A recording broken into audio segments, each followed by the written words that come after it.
देखिए आप लोग की सुविधा के लिए लिख दिए हैं कि समझने के लिए। आज हम लोग पढ़ेंगे कर्नाटक का द्वितीय युद्ध। कर्नाटक का द्वितीय युद्ध हुआ 1749 से लेकर 1754 तक। मामला क्या था जी कर्नाटक के द्वितीय युद्ध का? कर्नाटक और हैदराबाद के उत्तराधिकार का मामला हुआ ना। अब खत्म कैसे हुआ? ये पांडिचेरी की संधि से। इतना तो याद रखिएगा कि ये है क्या। तो कर्नाटक का द्वितीय युद्ध 1749 से 1754 तक, मामला कर्नाटक और हैदराबाद का। अब अगर भौगोलिक स्थिति देखिएगा कि कहाँ का मामला है, तो इंडिया का फिगर अगर मान के चलिए कि ये इंडिया का फिगर है, शॉर्टकट में बना दे रहे हैं, ठीक। ये इंडिया का रफली फिगर है।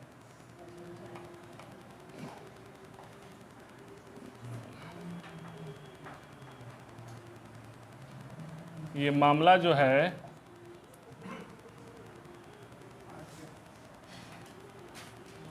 ठीक,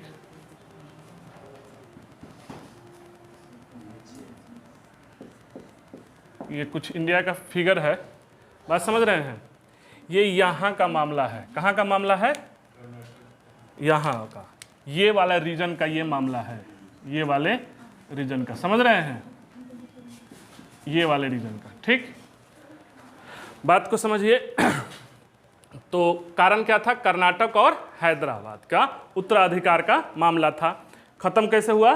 पांडिचेरी की संधि से। अब देखिए उस समय जो हैदराबाद था ना, हैदराबाद ये वाला इलाका में, वहाँ निजाम हुआ करते थे निजामुल मुल्क चिनक्लीज खां, समझ रहे हैं। हैदराबाद में कौन थे? निजामुल मुल्क। और कर्नाटक, इधर हैदराबाद है, इधर कर्नाटक है, बात समझ रहे हैं। कर्नाटक जिसकी राजधानी आरकाट थी। कहाँ थी राजधानी? यहाँ का नवाब दोस्तली। यहाँ का नवाब क्या हुआ? दोस्तली। थोड़ा सा एक स्टेप पीछे जा रहे हैं समझाने के लिए कि आपको समझ में आए। हैदराबाद में कौन? और नवाब यहाँ दोस्तली। ये लोग अपना शासन चला रहा था, दोनों अपने आप में परिपूर्ण थे। हुआ क्या कि निजामुल मुल्क की भी मृत्यु हो गई और दोस्त अली की भी मृत्यु हो गई। निजामुल मुल्क भी मर गए और दोस्त अली भी। तो इनके मृत्यु के बाद जो उत्तराधिकार का मामला उठा, तो निजामुल मुल्क का पुत्र था नासिर जंग। क्या था? नासिर जंग। ये एक दावेदारी कर रहा था। ये क्या कर रहा था? दावेदारी था। निजामुल मुल्क का पौत्र मुजफ्फर जंग था, ये भी दावेदार था। और निजामुल मुल्क का भाई सलावत जंग ये भी दावेदार था। यानी इधर से 3 आदमी दावेदारी थे हैदराबाद के निजाम के मरने के बाद। कौन कौन? नासिर जंग, मुजफ्फर जंग और सलावत जंग। नासिर जंग तो पुत्र था ना, मुजफ्फर जंग क्या था? पौत्र, और सलावत जंग भाई। और इधर दोस्त अली की मृत्यु के बाद उनका पुत्र अनवरुद्दीन नवाब बना। ये वर्किंग है, नवाब है एट ए टाइम। और इनका दोस्ते अली का दामाद चंदा साहब ये दावेदारी कर रहे थे कि हम नवाब बनेंगे। इस तरह का मामला कर्नाटक और हैदराबाद में था।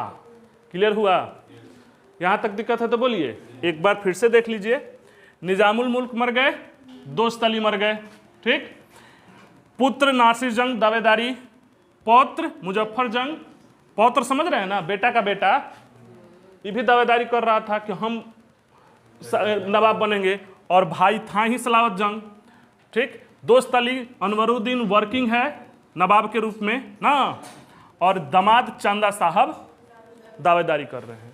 अंग्रेजों और फ्रांसीसियों ने भाप लिया। आपकी मन की मनसा जो है ना, किसी को बताना नहीं चाहिए, आपकी कमजोरी हो जाती है वो। ये नीतियाँ है, बात समझ रहे हो। आप जो भी बनना चाहते हो जीवन में बताना मत किसी को, नहीं तो अपने ही टांग खींचेंगे। इतना खतरनाक तरीका से खींचेंगे ना कि आप नहीं हो पाओगे। बात समझ रहे हो। इवन पॉलिटिक्स में भी आप देखिएगा, नरेंद्र मोदी का इंटरव्यू जब बनने से पहले कि आप प्रधानमंत्री बनना चाहते हैं, बात समझ रहे हैं, ये बनना चाहते हैं, वो कभी नहीं कहे कि हम प्रधानमंत्री बनना चाहते हैं। मन में तो होता ही है। वो बोले कि हमारी एक पार्टी है, पार्टी जो हमको कार्य देगी वो हम करने के लिए तैयार है। हमको अगर पार्टी वर्किंग में रखती है, सामान्य कार्यकर्ता है तो हम सामान्य कार्यकर्ता है, प्रधानमंत्री चाहती है तो प्रधानमंत्री, मुख्यमंत्री तो मुख्यमंत्री, जो पार्टी हमको कार्य दे उसको हम निष्ठापूर्वक निर्वहन करेंगे। ये थोड़े कहे कि अपनी इच्छा। आज का देखिए सब कोई बता दिया है राहुल गांधी को कि प्रधानमंत्री बनना चाहता है, बने चाहे ना बने, माइंडसेट कर दिया। नीतीश कुमार का हल्ला हो गया कि प्रधानमंत्री की मंशा रखते हैं इसलिए इधर मिल गए। तो भारतीय समाज जो है ना, ये चीज़ों को मतलब स्वार्थ को एक्सेप्ट नहीं करता है। आज भी भारत में सन्यासी पूजनीय है, जिसने त्याग दिया सब कुछ वो भी पूजनीय है। स्वार्थी आदमी भारत में कहियो पूजनीय नहीं था, नहीं होगा, नहीं रहेगा। ये भारत के लोगों की मतलब मेंटिलिटी है, जिसने सब कुछ त्यागा वो आकर्षक हो जाता है। आप देखो गांधी जी से उठा कर देखो, वो वस्त्र त्याग दिए थे, खाना पीना त्याग दिए, शादी कर लिए तो वो अलग बात है, बात समझ रहे हो, वो पहले हो गया था, नहीं होता वो भी त्याग देते। आज भी देखो पॉपुलर नेता कौन है, सहानुभूति, डायरेक्ट इमोशन जुड़ जाता है ना। योगी जी को देख लो, मोदी जी को देख लो, अटल बिहारी वाजपेयी को देख लो। बात समझ रहे हैं कि इन्होंने अपने देश और मिट्टी के लिए सब कुछ त्यागा है, तो आज भी पूजनीय है। तो ये सब मान भाप लिया सब कि कौन क्या है। क्या त्यागे, काहे नहीं त्यागे हुए हैं, गजब बात है। शादी किए हैं, नहीं वैवाहिक जीवन में है, गजब। वो तो मतलब एडोलसेंट में थे तब शादी हुआ, ठीक है, छोड़िए। हाँ, आप विरोधी हो सकते हैं मगर नहीं, हम ये नहीं कह रहे हैं। आज भी जिन्होंने अपना स्वार्थ थी किया है, बताया है, वो भारत में पस्त है, ठीक है। बता दिया जाता है कि परिवारवाद की राजनीति है।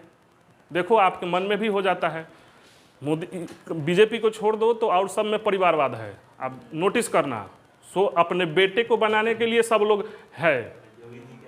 हाँ, बेटे को कहा, उनका बेटा है ये नहीं है, बीजेपी में है ये नहीं है, ठीक है। बेटे को बनाने के लिए, अपने परिवार, अपने खून को बनाने के लिए वो प्रेरित हैं, चाहे अग्रसर हैं। इसके अलावा देख लो ना, और पार्टी बनाओ, नहीं पार्टी का बोल रहे हैं। हाँ बोलो, पार्टी बोलो जो सच में डेमोक्रेसी है, सब लोग अपने बेटे के लिए है। देख लो, कांग्रेस का है ये है, आप आरजेडी का देखिए रहे हो, और किसका दिखाएं हम, उधर शिवसेना को देखिए लो। अब समझो बात को, आप समझदार आदमी हो, ठीक। हाँ, हम जो बताना चाह रहे हैं वो समझो पहले, उसके बाद बात करते हैं। ये कंडीशन क्लियर समझ में आ गया कि चांदा साहब बनना चाहते थे। चांदा साहब के पास ये फ्रांसीसियों का सपोर्ट था, यहाँ लिखे हैं फ्रांस। ये भाप लिया फ्रांसीसी कि आप बनना चाहते हैं, बात तो किया होगा कि आप बनना चाहते हैं, हम आपको बना देंगे। इधर ये चाह रहे थे दावेदारी मुजफ्फरजंग, तो किया क्या, डुप्ले, फ्रांसीसी देखिए गवर्नर डुप्ले गया चांदा साहब को मिलाया, इधर हई दावेदारी कर रहे थे ना, मुजफ्फरजंग को मिलाया। डुप्ले, चांदा साहब और मुजफ्फरजंग, ये तीनों मिलकर साठगांठ किए और अटैक कर दिए अनबरुद्दीन पर। वहां युद्ध हुआ अनबरुद्दीन, अंबुर का युद्ध, जो आप लोग याद करते हो। अंबुर का युद्ध क्या हुआ स्टेप जी, डुप्ले, क्योंकि ये चाह रहे थे चांदा साहब बनना। अगर चांदा साहब जाते तो हक तो एक्चुअल में अनवरुद्दीन का ही था, हक तो अनवरुद्दीन का था, पुत्र बनेगा। ये दामाद कहाँ से आके बताइए कि दामाद बनेंगे हम चांदा साहब, दामाद तो अगर परंपरा के अनुसार देखोगे तो हक तो यही है, डेमोक्रेसी राजतंत्र के हिसाब से। तो दामाद चांदा साहब बनना चाह रहे थे कि हम दामाद हैं तो हम शासक बनेंगे, क्योंकि इधर देख रहे होंगे और जगह लालच आ गया होगा मन में, बंगाल में भी तो देख रहे होंगे, बात समझ रहे हो, और जगह नहीं है तो जो योग्य है दामाद को लोग बना देता था। तो ये कहानी दाल भात में मूसर चंद्र, ये चांदा साहब आए, बात समझ रहे हैं। और ये चांदा साहब और मुजफ्फरजंग, ये तीनों आदमी, ये भी दावेदार था, पौत्र, भाप लिया सब। तीनों आदमी मिलकर अनवरुद्दीन पर कहा कि चांदा साहब को पहले बनाओ। ये डुप्ले देखिए राजनीति क्या खेला कि चांदा साहब को लिया कि हम बना देंगे, आपको बनना चाहते हैं तो। किसमें, कर्नाटक में।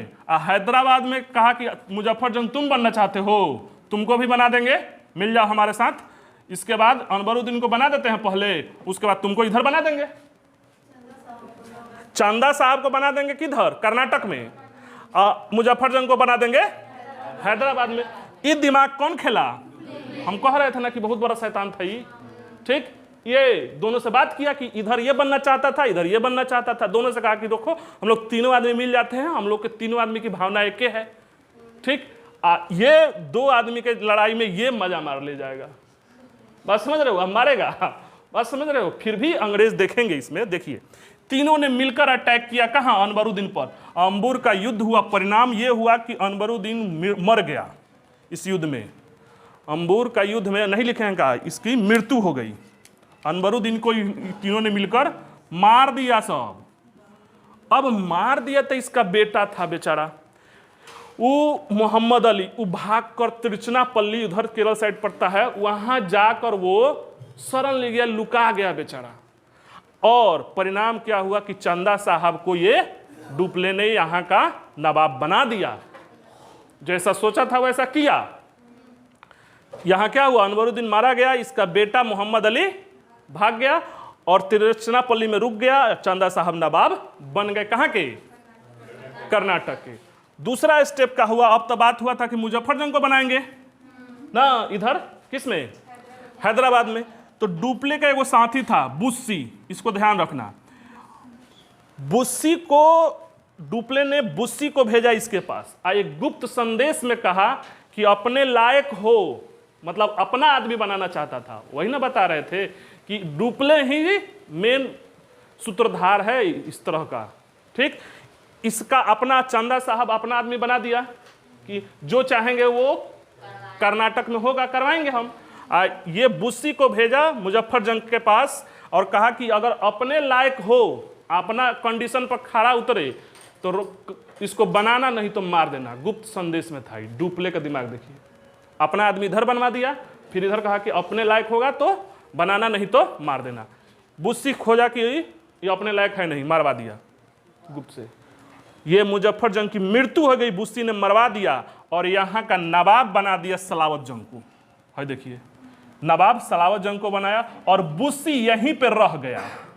डुप्ले का चाल तो क्लियर हो गया, जो जो चाहता था, समझ रहे हैं। बुस्सी यहीं पे रह गया, कहाँ, हैदराबाद में। अब मुजफ्फरजंग को मरवा दिया गुप्त संदेश के अनुसार। ये डुप्ले का साथी था बुस्सी और गुप्त संदेश का था कि इसको जाकर अगर अपने लायक, अपने कंडीशन पर खरा उतरे तो ठीक है, नहीं तो जस्ट किल देम।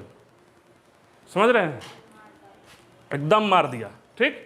ये घटना हो चुकी थी। अभी अंग्रेज चुपचाप सुन रहे हैं, देख रहे हैं। अब अंग्रेजों के पास देखो, अंग्रेज सपोर्टर थे नासिर जंग के, ठीक। अंग्रेजों के एक तरह से तो हार हो गई ना बीच में। ये जो डुप्ले चाह रहा था कि चंदा साहब को बनवा दिया अपना आदमी, एक तरह से प्रतिद्वंदी भी था। अब उसका आदमी कर्नाटक और हैदराबाद दोनों पर उसी का आदमी बैठा हुआ है, उसी के मेहरबानी से बैठा हुआ है डुप्ले से। तो बेसिकली डुप्ले का बात नहीं काट सकते हैं, क्योंकि वो डायरेक्ट शासन में नहीं रहना चाहता था कि गोरी चमड़ी यहाँ की जनता ही एक्सेप्ट नहीं करती। वो इतना युद्ध लड़ा, आप देखना, नोटिस करना, शासन स्वयं नहीं बना, वहाँ का राजा स्वयं नहीं बना, गद्दी पर स्वयं नहीं बैठा। नहीं बैठने के पीछे का कारण कि जनता विद्रोह कर देती।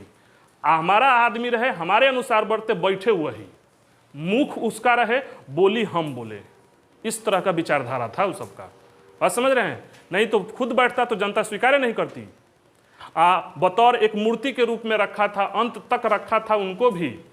बात समझ रहे हैं। मुगल को भी रखा था, पेंशन दे रहा था, शासक वही थे देखने के, मगर सारा डिसीजन वह आज वाला वही। समझ ही रहे हो बात को, कहना नहीं चाह रहे हैं हम।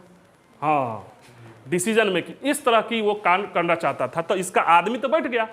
अब अंग्रेज सोचा कि ये एक भगदड़ में नासिर जंग भी मारा गया। क्या हुआ, नासिर जंग मारा गया। तो इसके सपोर्टर यही थे, हई मुजफ्फरजंग मारा ही गया, सलावत जंग बनिए गया है, ठीक। अनवरुद्दीन मारिए गया, चंदा साहब बनबे किए हैं। अब अंग्रेजों के पास कौन बचा, हाँ, अनवरुद्दीन का बेटा पर अब फोकस किया कि है कहाँ। एक्चुअल में तो वारिस वही है, तो इससे जनता का भी सपोर्ट मिल गया ना, मिल जाएगा कि वो तो ठीक कर रहा है अंग्रेज, क्योंकि डुप्ले तो साफ अन्याय किया है ना। बस में दामाद को बना दिया यहाँ, जो बेटा को मरवा कर, बताइए सारे ना लगेगा इसका है। हाँ, जीजा को सार ने मार दिया, ना ना, है तो दामाद तो है, मरवा दिया ना, है दामाद है, इसका दामाद है ऊपर से लिखे है ना, इसका दामाद है। ठीक, बात समझ रहे हैं, मरवा दिया ही, क्लियर है। तो अब अंग्रेजों के पास कौन बचा? मोहम्मद अली की, पता करो।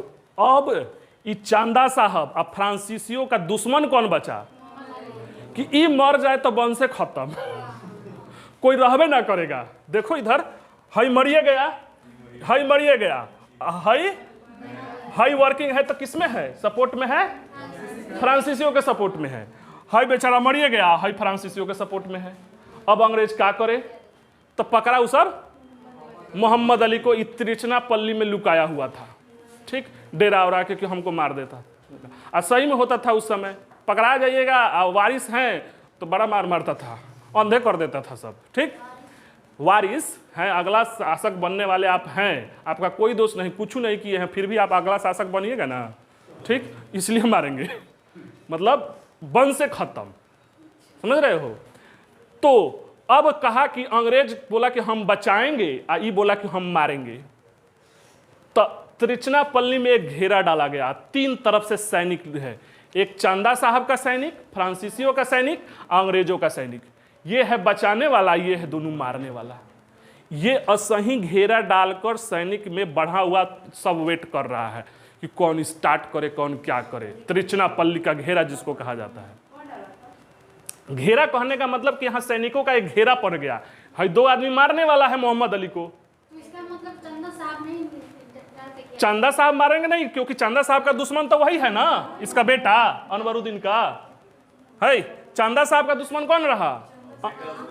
अनवरुद्दीन का बेटा मोहम्मद अली नहीं, फ्रांसीसियों का भी रहा वही। अब अंग्रेज जो बचाने चलेंगे तो किसके बेटे को? अनवरुद्दीन को बेटे को बचाने चलेंगे, तो वही जाकर अंग्रेज बचाने पर चुके हैं कि आओ तो हम युद्ध करेंगे। ठीक, आई कहा कि हम मारेंगे, क्योंकि वही दुश्मन बना हुआ है ना। ये घेरा पड़ा हुआ था, सब वेट कर रहे थे 3 दिन 4 दिन। तब अंग्रेज वहां का गवर्नर जो था उस समय का तत्कालीन सैंडर्स था। ये घेरा पर डाला हुआ जो था वो कौन था? सैंडर्स था। अब देखिए, वहां एक छोटा सा क्लर्क था, क्लाइव। बात समझ रहे हैं? छोटा सा एक क्लर्क था, क्लाइव। क्लाइव बुद्धि दिया, बहुत चतुर था, बहुत विद्वान था कि हम लोग त्रिचनापल्ली पर घेरा तो डाले हुए हैं, हम क्यों ना आरकाट यानी कर्नाटक की जो राजधानी है चांदा साहब वाला, उस पर हमला कर दे। इधर सब कोई फंसा हुआ है तो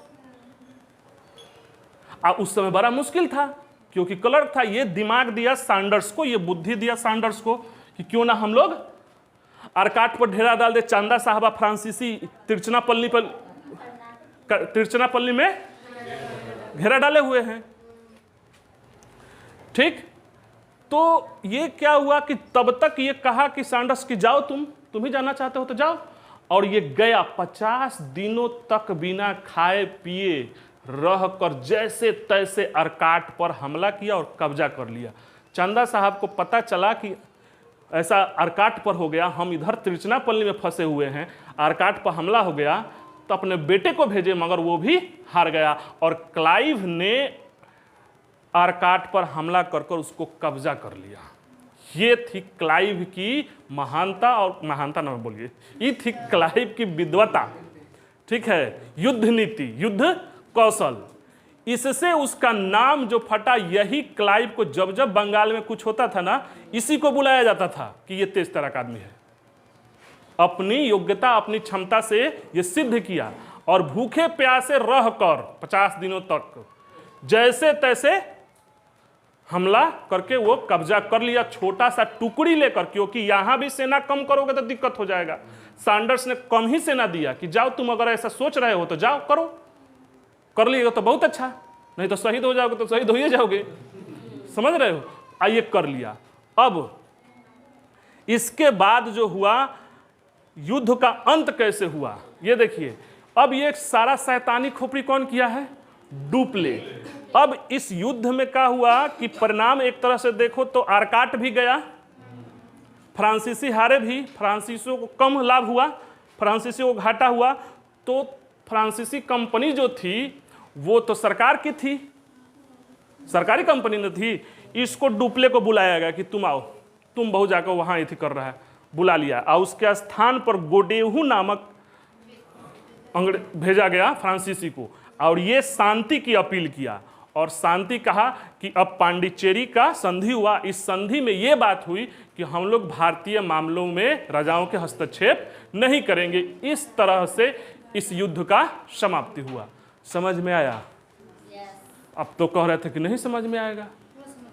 क्लियर हो गया? हई है 3 गो हई, मतलब दूसरे के एथी में पर कर हई, समझ रहे हैं?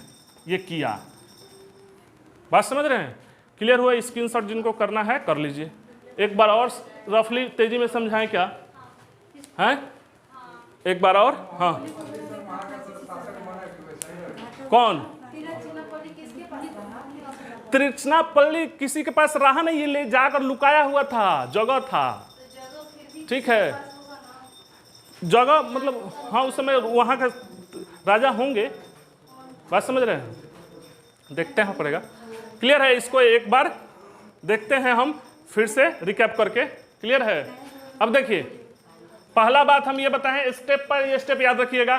कर्नाटक है कहाँ? आप बात नहीं, एक बार रिकैप कर रहे हैं स्टेप बाय स्टेप। देखो स्टेप पर लिखे हैं, ठीक? कारण क्या था? कर्नाटक और हैदराबाद के उत्तराधिकार का मामला था। कर्नाटक का युद्ध हुआ था 49 से 54 तक, पांडिचेरी की संधि से खत्म हुआ। हैदराबाद के उस समय निजाम थे निजामुल मुल्क और कर्नाटक का दोस्तली। इधर हैदराबाद के इसकी भी मृत्यु हो गई, निजामुल मुल्क की और दोस्तली की भी। तो 3 आदमी इधर से दावेदारी था। नासिर जंग उसका पुत्र था, मुजफ्फर जंग पौत्र था और सलावत जंग भाई था। ये 3 आदमी दावेदारी कर रहा था। और इधर से जो थे अनवरुद्दीन वर्किंग नवाब था ना, जो कि दोस्त अली का पुत्र था, और इसका दामाद दोस्त अली का दामाद बनना चाहता था, दावेदारी था, ये नवाब बनना चाहता था। ठीक, अब डुप्ले ये कहा कि चंदा साहब को, इधर जो नवाब बनना चाह रहे हैं मुजफ्फर जंग को और डुप्ले, ये तीनों ने मिलकर अनवरुद्दीन पर हमला किया, जिसमें अंबूर का युद्ध हुआ और परिणाम हुआ कि अंबूर के युद्ध में अनवरुद्दीन मारा गया और चंदा साहब को कहाँ का, कर्नाटक का नवाब बनाया गया। अनवरुद्दीन का बेटा था मोहम्मद अली, वो भागकर तिरुचिरापल्ली में शरण लिया। इसके बाद दूसरा बात हुआ था कि मुजफ्फर जंग को बनाने का, तो मुजफ्फर जंग के एक डुप्ले का साथी था बुस्सी ने डुप्ले ने बुस्सी को संदेश दिया था कि अपने लायक हो तो उसको बनाना, नहीं तो मरवा देना। और बुस्सी ने मुजफ्फर जंग को मरवा दिया और मरवाने के बाद कर्नाटक का हैदराबाद का नवाब जो बनाया सलावत जंग को बनाया और बुस्सी वहीं पे रह गया।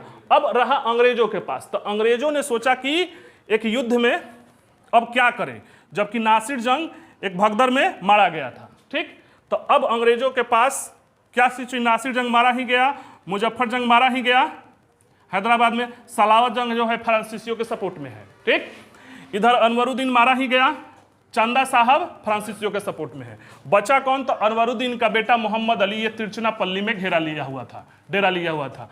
तो अब अंग्रेज बचाने चले किसको? मोहम्मद अली को ना, और मोहम्मद अली दुश्मन चंदा साहब और फ्रांसीसी ये मारने चले। यहाँ घेरा पड़ा ही था कि अंग्रेज गवर्नर सैंडर्स था उस समय, वहाँ पे क्लर्क था क्लाइव। इसने बुद्धि दिया कि अगर हम लोग तिरुचिरापल्ली में घेरा डाले हैं तो क्यों ना आरकाट कर्नाटक की राजधानी थी, वहाँ हमला किया गया।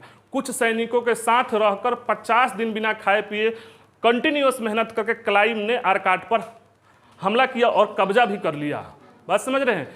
इस तरह की घटना हुई, अंत तक आरकाट पर हमला हो गया ना। इसके बाद जो हुआ युद्ध का अंत, फ्रांस की ये बात चला गया और फ्रांस घाटे में रहा। डुप्ले को वापस बुला लिया गया। नया गवर्नर गोडेहू आया जो शांति की अपील किया और पांडिचेरी की संधि हुई। इस संधि में कहा गया कि भारतीय मामलों के हम लोग हस्तक्षेप नहीं करेंगे। इस तरह से कर्नाटक का द्वितीय युद्ध समाप्त हुआ। रहने देते हैं, ओके।